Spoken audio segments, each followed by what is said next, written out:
We get a lot of letters from boffins, usually about something dreary like global warming. But one came in the other week that was definitely, well, worth a trip out.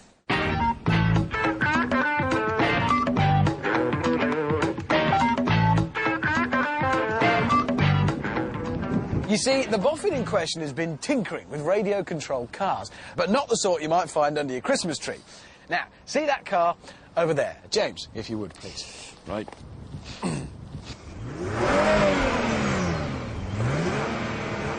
That is, in fact, a life-size radio-controlled car. Soz, mate. Idiot. The cars work using an arrangement of solenoids and levers, all held together with lashings of brain power from Dr. James Brighton and his eggheads from Cranfield University. Now, these boffins claim the cars have the same speed and handling performance as they would in person mode. So naturally, we had to test them out somewhere with plenty of space. Somewhere where it wouldn't matter if we had a few knocks. Think of the floor of this quarry as a sitting room carpet. That cliff face, that's a giant skirting board. Our plan was to set ourselves a couple of challenges to see just how good the cars were, or indeed how bad we were. James organised the first test. Right, what I've devised here is a sort of auto test type thing. You start here in this bollard parking space, then you have to do a full circle around this priceless Ming Dynasty bird bath. Nice. There, and then you're into the slalom, which is like a slalom. You come to a complete stop. OK. Select reverse, come back out of the garage, drive over here, yes, and then you reverse back to hitch up to the caravan. OK. And in the meantime, the bloke who was in the back... Of the car? Yeah. That you're driving by remote control? Yes. Down there.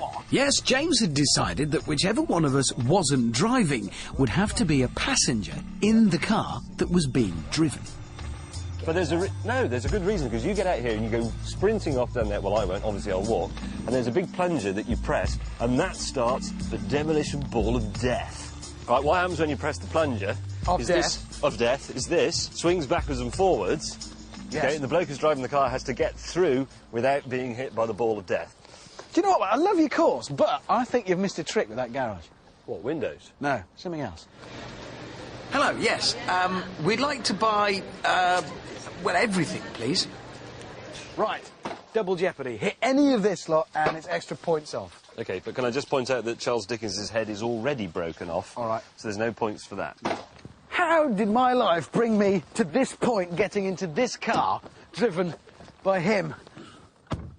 Right, Hammond, mate, I'll do my best to be gentle with you, but obviously I've got to make some effort to go quickly because it's against the clock.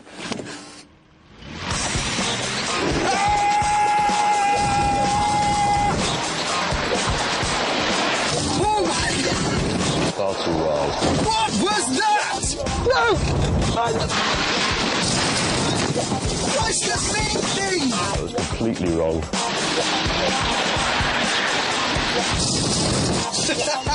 All in all... You're supposed to miss them, mate! James wasn't that good.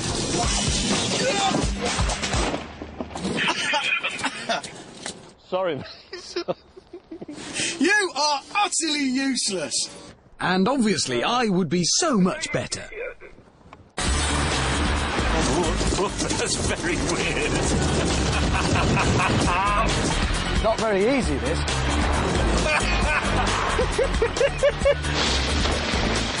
There's ice between the bollards, you're half-wet. OK, James, I'm going to go for the garage now. He's doing it good. Well done. Brake, man! Brake!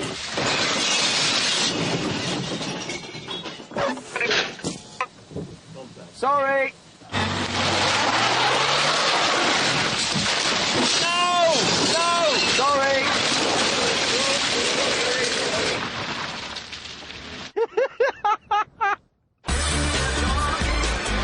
Got to get you over to the caravan, which will be the work of but a moment. That'll do. I think we'll get that hitched up. Whilst the caravan was being hitched up, James took control of the plunger of death, which would release the ball of death. OK, here I go. For the first time in my life, I wanted the caravan to survive. Plunger of death. Ball of death. Yes! Yes!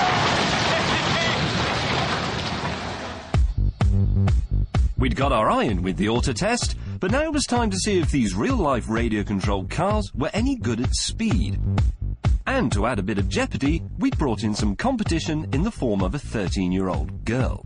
This is Christy Rosenberg, and she's the under-15s remote-controlled car racing champion.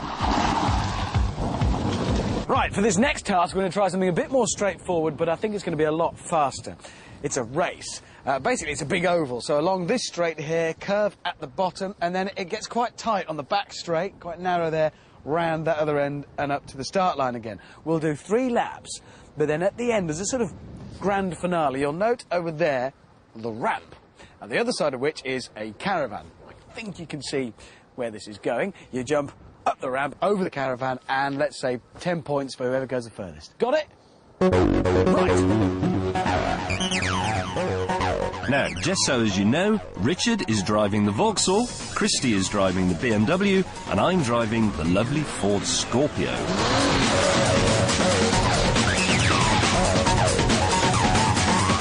This is impossible!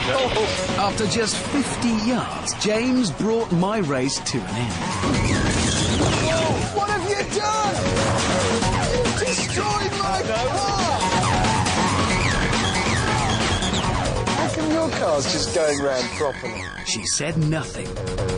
Partly because she's a teenager, but mostly because she was busy winning.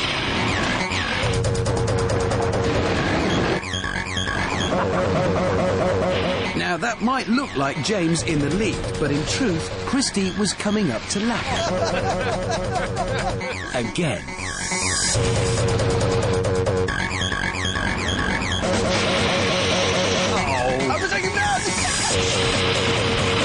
Christy had a brief scare. Christy's going to crash into your car! But was her face bothered? Nope. And then it was a clear run to the jump of death. Here she goes. Will she clear the caravan? No.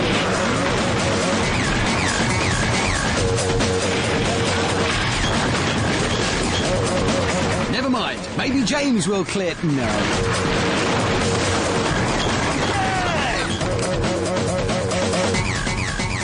Yeah, well done.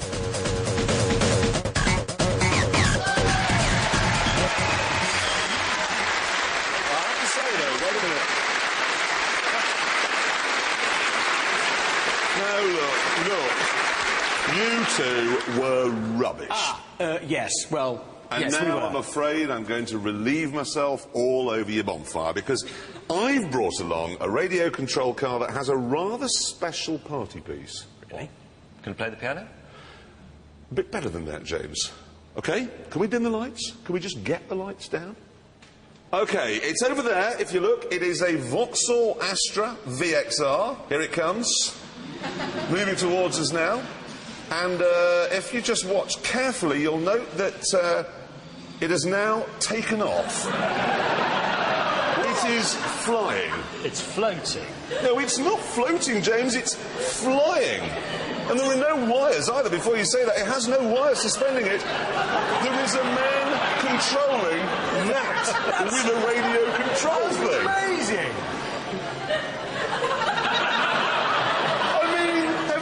Seen anything like this in your whole life? That is a ton of Vauxhall flying round the studio over people's heads. I will explain to you how it works, okay? It's basically, it weighs 10 pounds, which is about the same as my Sunday joint, and it's full of helium and it's got 3 little fans on it that make it steer and move about. That is incredible. Is it expensive? Yes. It costs £5 pounds.